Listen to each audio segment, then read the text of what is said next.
తెల్లవారితే చక్రవర్తి అయి రాజ్యమునేలే రామయ్య, తండ్రి మాటకై పదవిని వదలి అడవులకేగెనయ్యా. మహిలో జనులను కావగ వచ్చిన మహావిష్ణు అవతారమయ, ఆలిని రక్కసుడపహరించితే ఆక్రోశించెనయా. అసురుని త్రుంచి అమ్మను తెచ్చి అగ్ని పరీక్ష విధించెనయా. చాకలి నిందకు సత్యము చాటగ కులసతిని విడనాడినయా. నా రాముని కష్టం లోకంలో ఎవరూ పడలేదయ్యా. నా రాముని కష్టం లోకంలో ఎవరూ పడలేదయ్యా. సత్యం ధర్మం త్యాగంలో అతనికి సరిలేరయ్యా.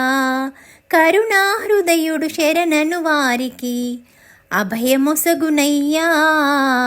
అందరి బంధువయ్యా భద్రాచల రామయ్యా, ఆదుకునే ప్రభువయ్యా అయోధ్య రామయ్యా.